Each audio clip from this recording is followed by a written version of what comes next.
Cycle గుర్తుకే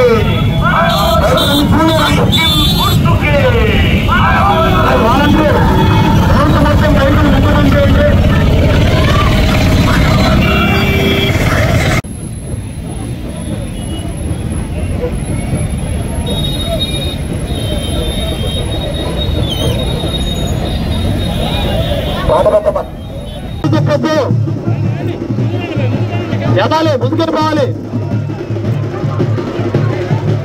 దయచేసి ఎవరిని అక్కడే మాకండి. అది 100% ప్రతి సర్వే కూడా చెప్తుంది. ఆల్రెడీ మనం గెలిచినట్లే, కానీ మనం అది ఏది కూడా అశ్రద్ధ చేయకూడదు. కాబట్టి 4 రోజులు నేను చెప్పేది ఏంటంటే మన నాయకులందరికీ కూడా అందరికీ అవిశ్రాంతంగా ఒక్క నిమిషం కూడా మరి విశ్రమించకుండా సైనికుల్లా పోరాడదాం. తప్పకుండా మన లక్ష్యాలు నెరవేర్చాలంటే మే 13వ తారీఖున ప్రతి ఒక్కరు కూడా మీ అమూల్యమైన ఓటు సైకిల్ గుర్తుకే ఓటు వేసి గెలిపించాల్సిందిగా. ఇంకా బాబు గారు వస్తే రేపు అనేక స్కీమ్స్ వస్తున్నాయి. మహిళలకి అయితే సూపర్ 6 ఇప్పటికే ప్రజల్లోకి వెళ్ళిపోయింది. 18 సంవత్సరాలైన ప్రతి మహిళకి నెల 1500, 3 సిలిండర్లు ఉచితం. ఎంతమంది పిల్లలున్నా అంతమందికి 15,000. అదేవిధంగా బస్సు ప్రయాణం ఉచితం, పెన్షన్ 4,000, వికలాంగుల పెన్షన్ 6,000. ఇలా ఏ విధంగా సంక్షేమ పథకాల మీద మరి ఎక్కువగా వరాలు ఇచ్చారు. అదేవిధంగా అభివృద్ధి వస్తుంది. మనకి రేపు బాబు గారు వస్తే అమరావతి వస్తుంది, రాజధాని వస్తుంది. మన రాజధాని ప్రాంతంలో ఉన్నాం కాబట్టి మరిన్ని అభివృద్ధి ఫలాలు మనం అందుకోబోతున్నాం. ముఖ్యంగా రైతన్నల పొలాల రేట్లు పెరుగుతాయి, యువతకు ఉపాధి అవకాశాలు వస్తాయి, కంపెనీలు వస్తాయి. ముఖ్యంగా చంద్రపాడు మండలంలో సమస్య త్రాగునీరు ఎక్కువగా ఉంది. తప్పకుండా బాబు గారు వచ్చాక ప్రతి ఇంటికి త్రాగునీరు అని ఎజెండాలో కూడా చెప్పారు. ఒక 5 రోజులు ఉన్నాయి ఎలక్షన్కి. మీరు ఈ 5 రోజులు కష్టపడాలి. కార్యకర్తలు పక్కన వాళ్ళకి చెప్పాలి ఒక ఓటు విలువ ఎంతో. మీ భవిష్యత్తు మీ చేతిలో ఉంది. మీరు ఓటు వేయడం వల్లే మీ భవిష్యత్తు మీ చేతిలో ఉంది. మీరు ఒక సరైన నాయకుడిని ఎన్నుకోవాలి. మీరు ఆ నాయకుడిని ఎన్నుకుంటేనే మీ భవిష్యత్తు బాగుంటుంది. మీరు అలాంటి నాయకుడు ఎవరంటే నా దృష్టిలో చంద్రబాబు నాయుడు గారు.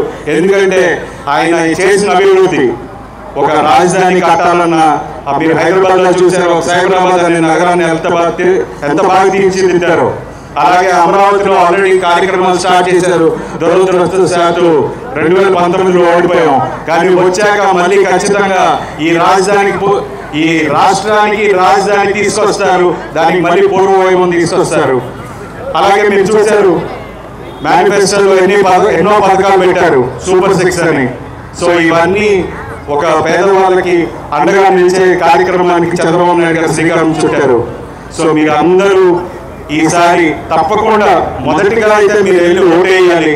ఈ రాష్ట్రాన్ని, మీ భవిష్యత్తుని మీ చేతుల్లోనే ఉంది. సో మీరు తప్పకుండా మే 13వ తారీఖున తప్పకుండా మీరు అందరూ వెళ్ళి ఓటింగ్ బూత్కి వెళ్ళి ఓటేయండి. అదే నేను కోరుకునేది.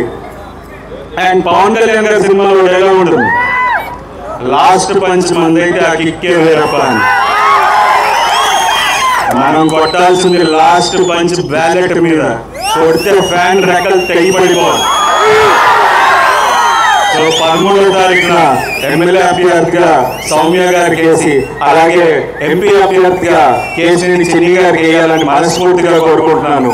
మీ అందరూ సహకరిస్తారు. మళ్ళీ తెలుగుదేశం పార్టీ గెలుస్తుంది. గెలిచిన తర్వాత మళ్ళీ విజయోత్సవ సభలో కలుగుతాం. జై తెలుగుదేశం, జై జనసేన, జై భారతీయ జనతా పార్టీ, జై హింద్.